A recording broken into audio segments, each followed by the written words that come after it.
Assalamu alaikum wa rahmatullahi wa barakatuhu. أعوذ بالله من الشيطان الرجيم بسم الله الرحمن الرحيم الحمد لله رب العالمين اللهم صل على سيدنا محمد وعلى آل سيدنا محمد وبارك وسلم نحمده ونصلي على رسوله الكريم أما بعد فقد قال الله تعالى في القرآن الحكيم والفرقان المجيد بسم الله الرحمن الرحيم إنا أنزلناه في ليلة القدر وما أدراك ما ليلة القدر ليلة القدر خير من ألف شهر تنزل الملائكة والروح فيها بإذن ربهم من كل أمر سلام هي حتى مطلع الفجر صدق الله العظيم الحمد لله அந்த இந்தான்னு தாண்டி தாண்டி தாண்டி ரமலானுடைய கடைசி பத்தை தேடி வந்துட்டோம்மா அல்ஹம்துலில்லா. இந்த கடைசி 10 இரவு ரொம்ப மகத்தான ஒரு இரவு இதற்குள்ளாக அடங்கி இருக்குமா. முதல்ல அந்த இரவினுடைய சிறப்பை பார்ப்போம் இன்ஷால்லா. வரிசையா அதனுடைய தன்மைகள் பார்த்துட்டு வந்துருவோம்மா இன்ஷால்லா. அந்த இரவுக்குள்ள போறதுக்கு முன்னாடி இனி வரக்கூடிய கவுண்ட் டவுன் மாதிரி தான் நம்மளுடைய நம்மள அதாவது ரமலான் முடிய போகுது நம்மளால என்ன செய்ய முடியும் அப்படிங்கிற கவுண்ட் டவுனோட நம்ம கடத்தி கொண்டு போகணுமா இன்ஷா அல்லா. ஏன்னா இது ரமலான்ங்கிறது நமக்கு அல்லாஹ் கொடுத்த ஒரு பெரிய ஒரு கிஃப்ட், அருட்கொடை. அது நம்மளை விட்டு கரைஞ்சிட்டு போகுது. லைலத்துல் கத்ர் இரவை தேடக்கூடிய கடைசி 10 வந்த உடனே ரமலான் நம்மளை விட்டு போகுதே அப்படிங்கிற கவலை நமக்குள்ள எல்லாருக்கும் வந்துருமா. அந்த கவலையோட இன்ஷா அல்லா இந்த வரக்கூடிய நாட்களை இறை வணக்கத்துல அல்லாவுடைய திக்ருல தேவையில்லாத விஷயங்கள நேரங்களை வீணாக்காம இன்ஷா அல்லா கழிக்கக்கூடிய தௌஃபீக்கை நமக்கு முழுமையா அல்லா தந்துடணுமா. லைலத்துல் கத்ரை அடையக்கூடிய பாக்கியத்தை யா அல்லா எங்கள் அனைவருக்கும் தந்தருள் புரிவாயா. இந்த லைலத்துல் கதிர் அப்படிங்கிற இரவு, கதிர் அப்படின்னாலே நிறைய அர்த்தங்கள் இருக்குதுமா. நம்ம சொல்லும்ல கதர் ஆடை, கதர் ஆடை கண்ணியம் ஆடை, கண்ணியமான ஆடைன்னு சொல்லுவாங்க. பெரிய பெரிய ஆட்கள் தான் போடுவாங்க கதர், கதர் ஆடை, கதர். அந்த கதர் ஆடையை முதல்ல காந்திஜிக்கு நெய்து கொடுத்தது ஒரு முஸ்லீம் பெண்மணிமா. நெய்து பரிசாக கொடுத்துருக்காங்க, ஒரு முஸ்லீம் தான் கொடுத்துருக்காங்க. கதர் அப்படின்னு அதுக்கு பேர் வச்சதே அப்பதான். கதர்னா கண்ணியம்னு ஒரு அர்த்தம் இருக்கு. இந்த இரவு ஒரு கண்ணியமான இரவு. ஏன்னா ஒரு மெஹமான இந்த உலகத்துக்கு வரவேற்கிறதுக்காக அல்லாஹ் சுப்ஹானஹு வ தஆலா ஒரு நேரத்தை செலக்ட் பண்றாமா. அந்த நேரத்தை என்ன பண்றான்னா, அது எப்படிப்பட்ட நேரமாக இருக்கணும்னு சொன்னா, சாதாரண நம்மள மாதிரி நேரமாக இருந்தா அந்த சக்தி பத்தாது. அந்த நேரத்துக்கு அல்லாஹ் கொடுக்குறான். அந்த ஒரு இரவுக்கு 1000 மாசங்களுடைய பவர் அல்லாஹ் சுப்ஹானஹு வ தஆலா கொடுக்குறான். பவரை கொடுத்துதான் அல்லாஹு தஆலா மெஹமான உலகத்துக்கு இறக்குறான். அப்படி வந்த மெஹமான் தான் அல்லாஹ்வுடைய வார்த்தை கலாமுல்லா. இந்த உலகத்துக்கு அந்த இறுதி அருட்கொடை வேதம். அதுக்கப்புறம் அதுல எதுவுமே மாற்றுறதுக்கோ எந்த தேவையும் இல்லாத ஒரு வேதம் இறங்குவதற்காக ஒரு நேரத்தை செலவு பண்ணி அதுக்கு அல்லாஹு தாலா 1000 மாதங்களுடைய பவர் அல்லாஹு தாலா கொடுத்து அந்த குரானை இறக்குறான். அப்படிப்பட்ட கண்ணியமான இரவு இந்த லைலத்துல் கத்ர் இரவு. இந்த லைலத்துல் கத்ர் இரவு அப்படிங்கிறது குரானை போர்த்திய ஒரு பொன்னாடைன்னே சொல்லலாமா. குரானை போர்த்திய ஒரு பொன்னாடையை போர்த்தி வரவேற்கிற மாதிரி அந்த இரவுக்கு பவர் கொடுத்து அல்லாஹ் சுப்ஹானஹு வ தஆலா அந்த குரானை அல்லாஹ் சுப்ஹானஹு வ தஆலா அந்த பூமிக்கு இறக்கி வச்சான். அப்பதான் முதல்ல இறங்குச்சு. ஏன்னா குரானை இறக்குறத பத்தி அல்லாஹ் சொல்லும் பொழுது, அது லவ் அன்சல்னா ஹாதல் குர்ஆன அலா ஜபலில் லரஐதஹு ஹாஷியம் முத்தஸத்தியன் மின் ஹஷ்யத்தில்லாஹ் அப்படிங்கிறான். இந்த குரானை ஒரு மலை மேல இறக்கி வச்சா கூட இறை அச்சத்தால மலை பொடி பொடியா நொறுங்கி போயிருக்கும். அப்படி ஒரு பவர்ஃபுல்லான இந்த குரானுடைய வசனங்களை அல்லாஹ் மொத்தமாக இறக்குவதற்காக தேர்ந்தெடுத்த இரவு லைலத்துல் கத்ர் இரவாக இருக்குமா. அது ஒரு கண்ணியமான இரவு. அடுத்து லைலத்துல் கத்ர் அப்படிங்கிறது சக்தி வாய்ந்த ஒரு இரவு. அல்லாஹ் சுப்ஹானஹு வ தஆலா இந்த இரவுல கேட்கக்கூடிய எல்லா துவாக்களையும் கபூல் பண்றான். ஆனா அந்த இரவு எந்த இரவுன்னு தெரியாது. 2 விஷயம் நமக்கு தெரிஞ்சு மறைக்கப்பட்டிருக்குமா உலகத்துல. நமக்கு பாக்கியமான 1வது இஸ்முல் ஆலம். அல்லாஹு தாலாவோட திருநாமத்துல மகத்தான இஸ்முன்னு ஒண்ணு இருக்கு. 100 திருநாமங்கள்ல ஏதோ ஒரு இஸ்மு.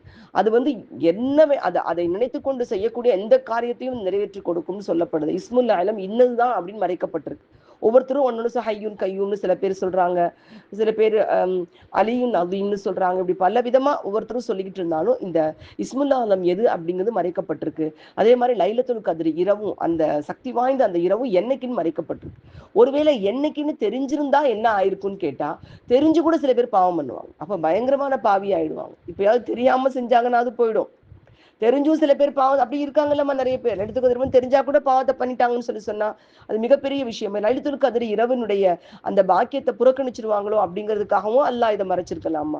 லைலத்துல் கத்ர் இரவினுடைய அடையாளங்கள்னு சில விஷயங்களை சொல்றாங்க. வல்லாஹு அலம். இது எல்லாமே தஃசீர்ல வரக்கூடியதா. கடல் நீர் இனிமையாக இருக்கும், வெண்ணிற மலர்கள் பூத்து குலுங்கும். அன்றைய இரவு லேசான குளிர்காத்து அடிச்சிருக்கும். காலையில எந்திரிச்சா லேசா மலை தூறலை போன்ற ஒரு சாரல் நம்ம பார்த்திருப்போம். இதெல்லாமே லைலத்துல் கத்ர் இரவாக அன்றைய இரவு இருக்கலாம் அப்படிங்கிறதுக்கான அடையாளங்கள்மா. இப்படிலாம் அந்த லைலத்துல் கதிர் இருக்கும் அப்படின்னு நமக்கு சொல்லி காமிச்சிருக்காங்க.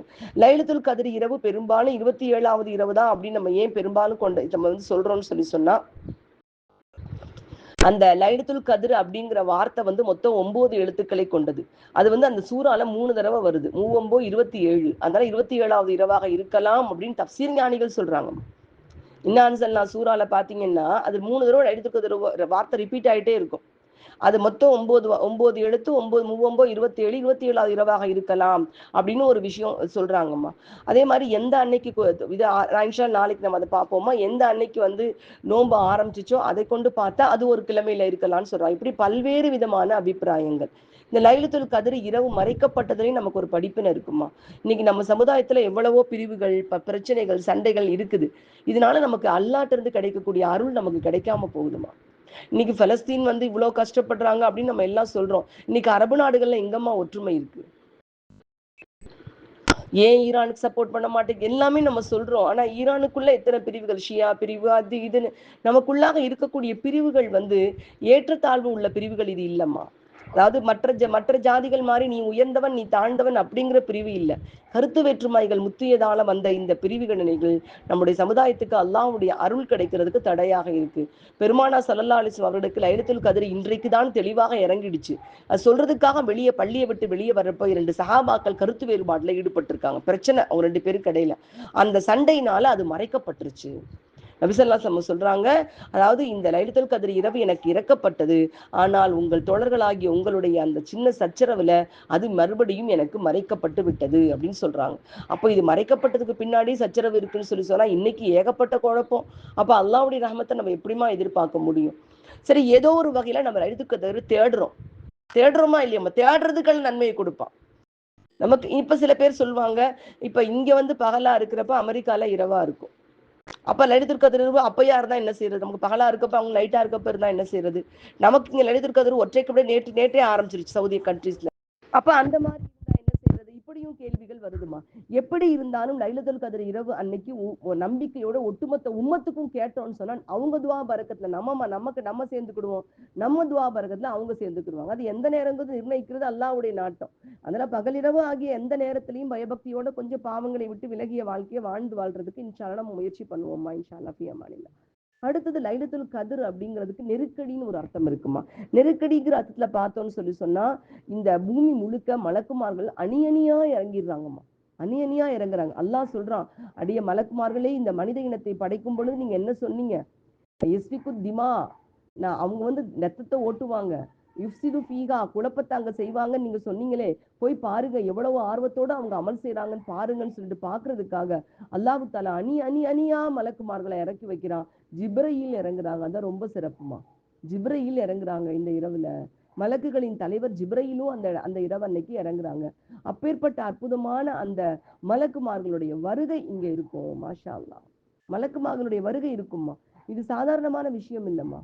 அது ஐமன் ரலியல்லாஹு தஆலா அன்ஹு நபி ஸல்லல்லாஹு அலைஹி வஸல்லம் அவர்களுடைய அந்த வளர்ப்பு தாய் மாதிரிமா.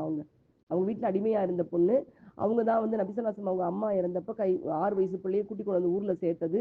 ஆரம்பத்துல இருந்து ஆறுதல், ரொம்ப உரிமையா பேசக்கூடியவங்க, ரொம்ப சிரிப்பா பேசக்கூடியவங்க, வாழ்க்கை புழுக்க கூட வந்தவங்க, ரொம்ப பாசமானவங்க. ஐமன் ரலியல்லாஹு தஆலா அன்ஹா அவங்க. சொர்க்கத்தில் உள்ள ஒரு பெண்ணை நீங்கள் பார்க்க வேண்டும் என்றால் இந்த பெண்ணை பார்த்துக் கொள்ளுங்க. நபி ஸல்லல்லாஹு அலைஹி வஸல்லம் அவங்க வாயால சொல்லப்பட்ட ஒரு பெண். அப்படிப்பட்ட ஒரு பெண், அடிமை பெண் தான். அவங்க வந்து நபி ஸல்லல்லாஹு அலைஹி வஸல்லம் அவங்களுடைய வளர்ப்பு மகன்னு சொல்லப்பட்ட அவங்க அப்படி சொன்னாங்க. ஆனா அல்லாஹ் வந்து அடிமையா இருந்தவங்க வளர்ப்பு மகன் அளவுக்கு அவங்க பாசம் காட்டினாங்கம்மா. அவங்க அந்த ஸைத் ரலியல்லாஹு தஆலா அன்ஹு திருமணம் முடிச்சு அவங்களுக்கு உசாமான் பாக்கியமான பிள்ளை எல்லாம் பிறந்துச்சு ரலியல்லாஹு தஆலா அன்ஹு. அவங்க நபி ஸல்லல்லாஹு அலைஹி வஸல்லம் மௌத்துக்கு பின்னாடி அவங்கள பாக்குறதுக்கு அவங்களுக்கு சிரிப்பெல்லாம் போயிடுச்சு. அவங்க ரொம்ப ஜோக்கா பேசுவாங்களாமா. ஸல்லல்லாஹு அலைஹி வஸல்லம் அவங்க கூட ரொம்ப சிரிப்பா பேசுறதெல்லாம் அவங்க தானா. அப்போ அவங்க வந்து அவங்கள பாக்குறதுக்காக ரொம்ப நாளா பார்க்கவே இல்லையேன்னு சொல்லிட்டு நபி ஸல்லல்லாஹு அலைஹி வஸல்லம் ஞாபகம் வந்தோன்னா அவங்களுக்கு தெரிஞ்சவங்க எல்லாம் பார்க்கணும்னு தோணுமா இல்லையாமா சஹாபாக்களுக்கு. அபூபக்கர் ரலியல்லாஹு தஆலா அன்ஹுவும் உமர் ரலியல்லாஹு தஆலா அவங்க வீட்டுக்கு போறாங்க. அவங்க வீட்டுக்கு போன உடனே ஐமன் ரலியல்லாஹு தஆலா இவங்களை பார்த்த உடனே அவங்களும் அழுதுட்டாங்க, இவங்களும் அழுதுட்டாங்க. அவங்க அழுததை பார்த்தோன்னே இவங்களுக்கு ரொம்ப அழுக வந்துருச்சு. ஏன்னா இவங்க எல்லாம் கொஞ்சம் பின்னாடிதான் அட்டாச்சா ஆனாங்க. அவங்க குழந்தையில இருந்தே அட்டாச்சா இருக்கவங்க. நபி ஸல்லல்லாஹு அலைஹி வஸல்லம் வயித்துல இருப்பாங்களா, ஆமீன் அம்மா வயித்துல, ஆமீன் அம்மா அழுவாங்களாம். அத்தா இல்லாத பிள்ளை நான் என்ன செய்ய போறேன். இப்ப சொல்லுவாங்களா, அம்மா அழாதீங்கம்மா, அல்லாஹ் உங்களுக்கு பாக்கியமான பிள்ளையை கொடுப்பாம்மா அப்படின்னு சொல்லி ஆறுதல் சொன்னவங்க அவங்க. அப்பேற்பட்ட உறவு இல்லையாமா, எப்படி அவங்க பிரிஞ்சிருப்பாங்கன்னு சிவங்க ஆறுதல் சொல்றாங்க. அழாதீங்கம்மா, நீங்க அல்லாஹ் வந்து நபிய இங்க விட அங்க நல்லா வச்சிருப்பான், நீங்க கவலைப்படாதீங்க, அழுகாதீங்க அப்படின்னு ஆறுதல் சொல்றாங்க. அப்போ உம்மு ஐமன் அம்மா அவங்க அப்படித்தான் மார்க்கத்தை விளங்கி வச்சிருந்தாங்கம்மா. உம்மு ஐமன் ரலியல்லாஹு தஆலா அன்ஹா அவங்க சொல்றாங்க, நான் எனக்கு தெரியும் எங்க நபியா அல்லாஹ் இங்க விட அல்லாஹ் அங்க ரொம்ப பத்திரமா பாதுகாப்பா ரொம்ப அன்பா வச்சிருப்பான்னு தெரியும். ஆனா அல்லாஹ்ட்ட இருந்து இறங்கி வரக்கூடிய வஹி இறங்காம போயிடுச்சு. ஜிப்ரீல் வஹி கொண்டு கொண்டு வருவாங்களே இந்த பூமிக்கு, அல்லாஹ்வுடைய பேச்சுக்கிற கனெக்ஷன் இந்த பூமியில் உள்ள மக்களுக்கும் அல்லாஹ்வுக்கு இருந்துச்சு. அது அந்த நபியோட நின்னு போயிருச்சேன்னு நான் கவலைப்படுறேனே தவிர அவங்க இறந்துட்டாங்கன்னா நான் கவலைப்படல. அவங்க நல்லா தான் இருப்பான்னு எனக்கும் தெரியும். அப்ப அந்த கவலை, மாஷா அல்லாஹ், அந்த கவலை, அந்த அந்த மாஷா அல்லாஹ் அதை போக்குற மாதிரியோ என்னமோ ஜிப்ரீல் இறங்குறாங்கம்மா இந்த தடவை. வகை கொண்டு வரலைன்னா கூட அல்லாஹ் சொல்றான், ஜிப்ரீல் இறங்கக்கூடிய ஒரு அற்புதமான இரவாக எது இருக்கு, இந்த லைலத்துல் கத்ர் இரவு இருக்கு. அதனால நெருக்கடியான ஒரு இரவுன்னு இந்த இரவுக்கு பெயர் சொல்லலாமா. அப்படிப்பட்ட ஒரு சிறப்பான ஒரு இரவாக இந்த இரவு இருக்கு. இதனுடைய தேடல்ல நம்ம இருக்கிறோம்மா. இந்த தேடல்ல இன்னைக்கு நம்ம பார்க்க போறது ஒன்னே ஒண்ணுமா, அதாவது வாழ்க்கையில எதை எதையோ பயன்படுத்திக்கணும்னு சொல்றோம். இருக்க காற்றுள்ள போதே தூத்திக்கப்பா, உனக்கு பிசினஸ் இருக்கிற காலத்திலேயும் நல்லபடியா சம்பாரிச்சுக்கோ, பிள்ளைங்க இருக்கிறப்ப நல்லபடியா பார்த்து, அம்மா இருக்கப்ப நல்லா இப்படி பலவிதமாக தாயை பார்த்துக்கோ, தந்தையை பார்த்துக்கோ, பிள்ளைகளை பார்த்துக்கோ, காலம் இப்படியே இருக்கா சொல்லி எவ்வளவோ சொல்றோம் நம்ம. ஆனா ஒரே ஒரு விஷயத்த நம்ம எல்லாருமே மறந்துடுறோம்மா, நமக்குன்னு கொடுக்கப்பட்ட இந்த வினாடியை பயன்படுத்திக்கணும். இப்படிங்கிற இந்த வினாடியை சுபஹானல்லாஹ் பயன்படுத்திட்டோம். இந்த வினாடியை சுபஹானல்லாஹ்வா மாத்திட்டோம். அப்போ நமக்கு அல்லாஹு சுப்ஹானஹு தஆலா இந்த உலகத்துக்கு கொடுத்த காலகட்டத்துல இந்த கடைசி 10 இரவுகளை பயன்படுத்துறப்ப இந்த கவனம் நமக்கு எல்லாரும், இந்த கடைசி 10 இரவுகள் மட்டும் இல்ல, வாழ்க்கையில கொடுக்கப்பட்ட ஒவ்வொரு வினாடியும் இது எனக்கான சொத்து. யாரும் எனக்கு பாரம்பரியமா எங்க அத்தா பாட்டன் மூலமா வரல, வாரிசு சொத்து கிடையாது. அல்லாஹ் எனக்குன்னு கொடுத்த சொத்து இந்த வினாடி. இப்ப நான் பேசிட்டு இருக்க இந்த வினாடி எனக்குரிய சொத்து. கேட்டுக்கிட்டு இருக்க உங்களுக்கு உங்களுக்குரிய சொத்து. அந்த சொத்தை நன்மையா மாத்திரணும். இந்த உலக வாழ்க்கையை அல்லாஹ் ஒரு வியாபாரமா தான் சொல்லி காமிக்கிறான். வியாபாரம், இது ஒரு வியாபார வாழ்க்கை. இன்னல்லாஹ் அஷ்தரா மினல் முஃமினீன அன்ஃபுஸஹும் வ அம்வாலஹும் பிஅன்ன லஹுமுல் ஜன்னah அப்படிங்கிறான். முஃமின்களிடம் இருந்து அவர்களுடைய உயிர்களுக்கும் அவர்களுடைய செல்வங்களுக்கும் பகரமாக சொர்க்கத்தை விலையாக கொடுத்து விற்பனை முடிஞ்சிருச்சுன்னு சொல்றான் அல்லாஹ். இங்க ஆலமுல் ஆகிரா இதுல அருவாகலே முடிஞ்சு போச்சு. ஆலமுல் அருவாகலே எல்லாமே முடிஞ்சு போச்சு. முடிஞ்சு போயிட்டு தான் நம்ம இங்க உலகத்துக்கு வந்திருக்கிறோம். அப்போ அந்த வியாபாரத்துக்கு ஏதாவது ஒரு மூலதனமா நமக்கு என்ன கொடுத்துருக்கான் அப்படின்னு சொல்லி கேட்டா, அந்த மூலதனம் தான் நமக்கு கொடுக்கப்பட்ட காலம். ஆனா நம்ம அதிகமான அளவுக்கு வீணாக்குறதும் காலத்தை தான், ரொம்ப வீணாக்குறோம். யோசிச்சு பாருங்க, நபி ஸல்லல்லாஹு அலைஹி வஸல்லம் 23 வருஷ காலம் தான் நபித்துவம் கிடைச்சு, 40ல கிடைச்சிச்சு, 63ல வஃபாத் ஆயிட்டாங்க. அந்த 23 வருஷ காலத்துல எந்த அளவுக்கு வேகமாக அவங்க வேலை செஞ்சிருந்தாங்கன்னு சொன்னா, காலத்தை அவங்க பயன்படுத்தியிருந்தாங்கன்னு சொன்னா, இன்னைக்கு 1450 வருஷம் கழிச்சு இன்னைக்கும் இஸ்லாம் மிக வேகமாக பரவக்கூடிய ஒரு மார்க்கமாக இருக்குது. அப்போ நமக்கு கிடைச்சிருக்கிற காலத்தை நம்ம எப்படி பயன்படுத்துறோம்? யாருமே ஒரு வினாடி முந்தவும் முடியாது, பிந்தவும் முடியாதுமா. எந்த ஹாஸ்பிட்டல்ல அப்பளோ ஐசியூ யூனிட்ல நம்ம அட்மிட் ஆகி அங்கேயே இருந்தாலும், அங்கேயே ஒர்க் பண்ற டாக்டரா இருக்கட்டும், அங்கேயே ஒர்க் பண்ண நர்ஸா இருக்கட்டும், தப்ப முடியுமா? தப்ப முடியாது. அதாவது எதுக்குமே, அதாவது சொல்லுவாங்க, ஒரு சம்பவம் உதாரணத்துக்கு சொல்லுவாங்கம்மா, நான் இப்ப உங்க வீட்டு வழியா போய்கிட்டே இருக்கிறேன், என் காலில் போட்டுக்க செப்பல் அந்து போயிடுச்சு. அப்ப என்ன சொல்றேன், அம்மா ஃபிர்தௌஸ் உங்க வீட்டுல கொஞ்சம் இந்த செப்பல் போட்டுட்டு போறேம்மா, நானு கொஞ்சம் நீங்க பாத்துக்கங்கம்மா, நான் நாளைக்கு வரப்ப எடுத்துக்கிறேன்னு சொன்னா என்ன, பரவாயில்லக்கா அதனால என்ன போட்டுக்கோங்க சொல்லுவீங்க. இதே என்னுடைய மையத்தை கொண்டு போய்கிட்டு இருக்காங்க, அம்மா ஃபிர்தௌஸ் வீட்டுல ஃபிர்தௌஸ் இந்த மையத்தை கொண்டு போறதுக்கு ஒரு 2 நாளைக்கு உங்க வீட்டுல இந்த மையத்தை இருக்கட்டும்னு சொன்னா விடுவோமா? என்ன சொல்லிடுவோம்? மையத்தை உடனே அடக்குறது சுனத், முதல்ல கொண்டு போங்க, என் வீட்டுல எதுக்கு இறக்குறீங்கன்னு கேட்போம், விடமாட்டோம். ஒரு அருந்த செருப்புக்கு இருக்க மதிப்பு கூட என் உடம்புக்கு இல்ல. அருந்த செருப்பு கூட ஒரு நாள் 2 நாளைக்கு என்ன, ஒரு 3 மாசம் கழிச்சு கூட அக்கா உங்களுக்கு எடுத்துட்டு போவீங்கன்னு மூளையிலே போட்டு வச்சேன்னு சொல்லுவீங்க. ஆனா என்னோட மையத்தை 1 மணி நேரம் கூட இறக்க யாரும் அனுமதிக்க மாட்டாங்க. அந்த மையத்துக்காக தான் உலகத்துல இந்த பாடுபட்டு இருக்கோம். மொத்தம் நம்முடைய உடலேமா 6.5 ரூபா 6 ரூபா 50 காசு உள்ள பொருள் தானா. ஒரு தீக்குச்சி முனையில் இருக்கக்கூடிய இது இருக்குல்லாம கருப்பு கடல்ல, அது ஒரு ஆணி செய்யக்கூடிய இரும்பு, ஒரு ஆணி செய்யக்கூடிய ஒரு இரும்பு, இப்படி ஒரு சில பொருட்கள் மொத்தமா எல்லாம் சேர்த்தா ஒரு 6 to 10 ரூபா. இப்போ 10 ரூபா ஜாமான் தானே இந்த உடம்பு மொத்தமே. இந்த 10 ரூபா ஜாமான கொண்டுதான் அல்ல சுண்ணாம்பு, கொஞ்சம் கொஞ்சம் சுண்ணாம்பு, ஒரு ஆணி செய்யற இரும்பு, அதே மாதிரி கொஞ்சம் இந்த தீக்குச்சிக்கு மேல தலைக்கு வச்சிருக்கக்கூடிய கொஞ்சோண்டு அந்த சின்னோண்டு அவ்வளவு பாஸ்பரஸ், இது மாதிரி ஒரு சில பொருட்களை கொண்டுதான் ஒட்டுமொத்த உடம்பையுமே அல்லாஹ் செஞ்சிருக்கு. கொஞ்சம் அற்பமான தண்ணி, அதை கொண்டுதான் அல்லாஹ் செஞ்சிருக்கிறான். இந்த உடம்புக்கு தான் என்னது இவ்வளவு மதிப்பு, இந்த உசுறு இருக்கிறதுனால. உசுறு இருக்கிறதுனால உடம்புக்கு மதிப்பு, அது நம்ம தப்பே சொல்லவே முடியாது. உசுறு இருக்கிறதுனால கண்டிப்பா இந்த உடம்புக்கு மதிப்பு இருக்கு. மிகப்பெரிய மதிப்பு இருக்குது. ஒரு பெரியார்கிட்ட போய் ஒருத்தங்க எனக்கு எல்லாம் இன்னுமே கொடுக்கல, அல்லா எனக்கு இன்னுமே கொடுக்கல, ஒண்ணுமே கொடுக்கல அப்படின்னு சொன்னாங்க. உடனே பெரியார் சொன்னாங்களா, அப்படியாப்பா சரி வா, ஒரு 10,000 கொடுக்குறேன், உன் சுண்டு விரலை வெட்டி கொடுக்குறியா, அது எப்படி வெட்டி கொடுக்க முடியும்? ஒரு 20,000 கொடுக்குறேன், உன்னுடைய காலை கொஞ்சம் வெட்டி தெரியா, அது வெட்டி தர முடியுமா? ஒரு ஒரு 2,00,000 கொடுக்குறேன், உன்னோட கிட்னில ஒன்ன கொடுக்குறியா, அது எப்படி கொடுக்க முடியும்? ஒரு 50 லட்சம் ரூபா கொடுக்குறேன், உன் இருதயத்தை எனக்கு கொடுக்குறியா, கொடுக்க முடியாது. கனெக்ட் பண்ணி பாரியா, அவன்கிட்ட எவ்வளவு அல்லா கொடுத்துருக்கான்னு. காலத்தையும் அல்லாஹ் கொடுத்துட்டு உழைக்கிறதுக்கு உடம்பையும் அல்லாஹு தஆலா கொடுத்து இந்த உலகத்துக்கு அனுப்பியிருக்கான். நம்ம கொடுத்த காலத்தை அந்த உடம்பை கொண்டே பாவமான வழியில செலவு பண்ணிட்டு இருந்தோம்னு சொன்னா அப்ப நம்முடைய காலத்தை நம்ம எப்படி பயன்படுத்துறோம்னு நம்ம யோசிச்சு பார்க்கணும். அதனாலதான் அல்லாஹ் சொல்றான், வல் அஸ்ரி இன்னல் இன்சான லஃபீ ஹுஸ்ர். கவுண்டவுன் மாதிரி நமக்கு இப்ப என்ன ஆகுது, நம்முடைய அந்த லைலத்துல் கத்ர் இரவு வேகமாக நம்ம தேடிக்கொண்டு வேக வேகமா ரமலான் நம்மளை விட்டு கரைஞ்சு போகக்கூடிய இந்த காலகட்டத்துல நம்முடைய வாழ்க்கையும் இதே மாதிரி நம்மளை விட்டு கரைஞ்சு கொண்டு இருக்குது. எப்படி வெயில்ல வைக்கப்பட்ட ஐஸ் கட்டி வேகமா உருகி கொண்டிருக்குதோ அது மாதிரி விதிக்கு முன்னாடி நம்முடைய ஆயுள் உருகி கொண்டே இருக்குது. எந்த வினாடி அது எப்படி முடியும், எந்த வியாதியா வரும், எந்த நின்றுகிட்டு இருப்போமா, உட்கார்ந்து இருப்போமா, படுத்திருப்போமா, அப்ப எதுவுமே நமக்கு தெரியாதுமா. அது எப்ப வருங்கிறது நமக்கு தெரியாது. அது வந்த வினாடி அவ்வளவுதான், முடிஞ்சு போயிடுச்சு, வாழ்க்கை முடிஞ்சிருச்சு. அந்த ஒரு வினாடி எதிர்பார்த்து ஆசையா எதிர்பார்த்து காத்திருந்த மக்களும் இருக்காங்கம்மா. ரொம்ப ஆவலோட எதிர்பார்த்து காத்திருந்த மக்கள். பிலால் ரலியல்லாஹு தஆலா அன்ஹு அவங்களுடைய மௌத்துடைய ஹால். அவங்க மனைவி அழுகுறாங்க, பிலாலின் மீது கேடே, பிலாலின் இப்படி மௌத்து வந்துருச்சே அப்படின்னு அழுகுறாங்க. அவங்களுக்கு அந்த ஊருக்கு பழக்கத்துக்கு அவங்க அழுகுறாங்க, கேடு வந்துருச்சே, இப்படி பிலால் மௌத்தா போறாரு. பிலால் சொல்ற, வாயை மூடு, என்ன கேடு, நான் நபியை பிரிஞ்சு ரொம்ப நாள் ஆகுது. அவங்க சொல்றாங்க, நபி அபிசரத்து மௌத்தா போயிட்டாங்களா, வஃபாத் ஆயிட்டாங்க, அவங்கள பிரிஞ்சு ஸல்லல்லாஹு அலைஹி வஸல்லம் அவங்கள பிரிஞ்சு ரொம்ப நாள் ஆகுது, சஹாபாக்கள்லாம் போய் ரொம்ப நாள் ஆகுது, நான் எப்படா அவங்கள பார்க்க போவேன் இருக்கேன். நபி பிலாலின் மீது பாக்கியமே, பிலாலின் மீது நற்பேரே, பிலால் கொஞ்ச நேரத்துக்கு நபியை பார்க்க போறாங்கன்னு சொல்லு அப்படிங்கிறார். அப்போ தன்னுடைய மரணம் எப்போ வரும், எப்போ நம்ம போயிடுவோம், எப்போ நம்ம நபிமார்களை போய் பார்ப்போம், நம்ம சுகதாக்களோட நம்ம போய் இருப்போம், நம்ம கபருல நமக்கு அல்லாஹ் கொடுக்கக்கூடிய பாக்கியங்களை அனுபவிப்போம் அப்படிங்கிற நோக்கத்துல வாழ்ந்த மக்களும் வாழ்ந்துட்டு போயிருக்காங்க. அவங்க காலத்தை சரியாக பயன்படுத்தி கொண்டார்கள். நஷ்டமா காலத்தை ஆக்கல, காலத்தை நஷ்டமாக ஆக்கல. தங்களுடைய ஒவ்வொரு வினாடியும் அவங்க பயன்படுத்தி கொண்டாங்க. ஒவ்வொரு நேரத்தையும் ஒவ்வொரு வினாடியும் மறுமைக்கு சாதகமான விஷயமா பயன்படுத்தி கொண்டாங்க. நபி ஸல்லல்லாஹு அலைஹி வஸல்லம் அவங்கள்ட்ட கேட்டாங்க, யாரு அதிபுத்திசாலி அப்படின்னு கேட்டாங்க. யார் அதிபுத்திசாலின்னு கேட்டப்ப நபி ஸல்லல்லாஹு அலைஹி வஸல்லம் அவங்க சொன்னாங்க, அவங்க யாரு மறுமைக்கான கட்டு சாதனங்களை அதிகமாக சேகரிக்கிறாங்களோ அவங்கதான் புத்திசாலி. இந்த உலகத்துல இருந்து எதையுமே எடுத்துட்டு போக முடியாது, ஆனா எடுத்துட்டு போக முடியுமா? அது என்ன ஒரே கேள்விக்கு 2 ஆன்சர் சொல்றீங்க? உலகத்துல இருந்து எதையாவது எடுத்துட்டு போக முடியுமானா என்ன சொல்லுவோம்?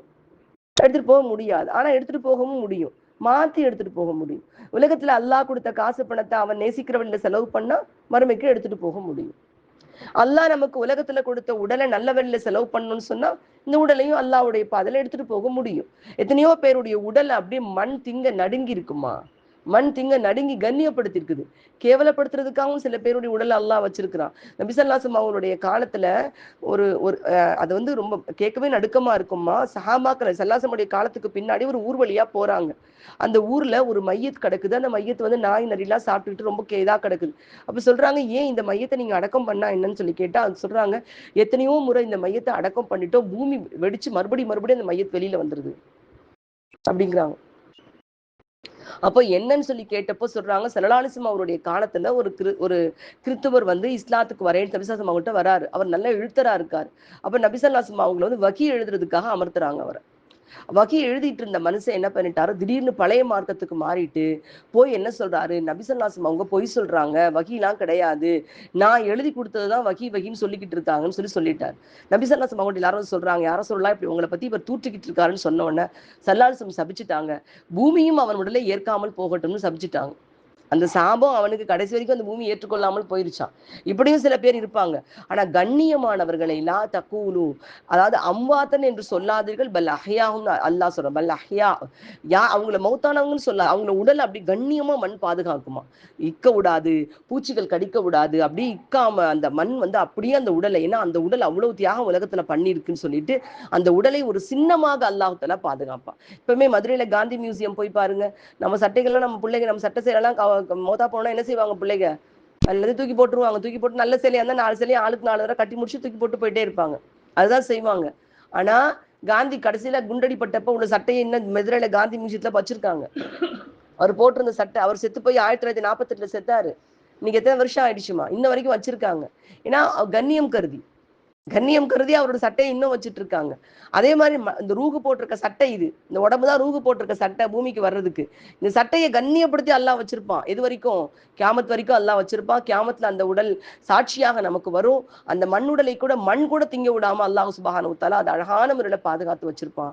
அப்ப இந்த லைலத்துல் கத்ர் இரவினுடைய படிப்பினை, இது ஒரு கண்ணியமான இரவு நம்ம கிட்ட வருது அப்படிங்கிற உணர்வு இருந்தாலும், நமக்கு இருக்கக்கூடிய இந்த வினாடி, இந்த மணித்துளி நமக்கு அல்லாஹ் கொடுத்திருக்க சொத்து. நம்ம சொத்தை நம்ம வீணாக்கிடக்கூடாது. நம்ம அதை பயன்படுத்திடணும். இதை சைத்தானுக்கும் சில பேர் கொடுத்துருவோம். உட்காந்து கண்டதையும் பார்த்து சைத்தானுக்கும் கொடுத்துருவோம். பாவமான வழிகள்லையும் செலவு பண்றவங்க இருக்காங்க. சும்மா பொழுது போக்கிட்டு ஒண்ணுமே இல்லாம தெம்மேன்னு உட்காந்துட்டு தூங்கிக்கிட்டு பொழுது கழிக்கிறவங்களும் இருக்காங்க. குர்ஆன் ஓதிட்டு திக்ர் செஞ்சு அதை நன்மையான செலாவணியாக மாத்தி கொண்டு போறவங்களும் இருக்காங்க. அல்லாஹ் நமக்கு கொடுத்த உடலாக இருக்கலாம், நம்ம கொடுத்த செல்வமாக இருக்கலாம், நம்ம கொடுத்த ஆயுசாக இருக்கலாம், எல்லாத்தையும் கொண்டு போக முடியாது. ஆனா கொண்டு போக முடியும். இப்படியே கொண்டு போக முடியாது. ஆனா நல்ல செலாவணியாக மாத்தி நம்மளால என்ன செய்ய முடியும்? கொண்டு வர முடியும். மலேசியால இருக்க வெள்ளியை கொண்டு வந்து இங்க கடையில கொண்டு வந்து கொடுத்து எனக்கு அது பொட்டுக்களை கொண்டு கொடுக்க மாட்டாங்க. அந்த காசு இங்க செல்லாது. அந்த செலாவணி என்னவா ரூபாயா மாத்தணும். ரூபாயா மாத்திரம் பல மடங்கு நமக்கு லாபம் கிடைக்கும். அங்க இருக்க 1 ரூபாய் இங்க 20 ரூபாய் 23 ரூபாயா இருக்கும். நம்ம கிடைக்குமா இல்லையாமா? அதே மாதிரிதான் இங்கு சம்பாதிக்கிற அந்த நன்மைகள் வறுமையில பல மடங்கா நமக்கு நன்மையாக கிடைக்கும். இன்ஷா அல்லாஹ் இருக்கக்கூடிய காலத்தை பயன்படுத்திக் கொள்வோம்மா. இன்ஷா அல்லாஹ் ஃபீ அமானில்லாஹ் முழுமையாக பயன்படுத்தி வரக்கூடிய இந்த நாட்களை அல்லாஹ்வுடைய ரஹ்மத்தை அடையக்கூடிய ஒரு மிகப்பெரிய அற்புதமான இந்த பாக்கியமான நாட்களை வீணாக்காமல் பயன்படுத்தி அல்லாஹ்வுடைய அனைத்து ரஹ்மத்துக்களையும் பெற்றுக்கொள்ளும் தௌஃபீக்கை அல்லாஹ் நம் அனைவருக்கும் தந்தருள் புரிவானாக. ஆமீன் ஆமீன். வாஹிர் தஅவானா அல்ஹம்துலில்லாஹி ரப்பில் ஆலமீன் பிரஹ்மதிக யா அர்ஹமர் ராஹிமீன். அஸ்ஸலாமு அலைக்கும் வரஹ்மத்துல்லாஹி வபரகாத்துஹு.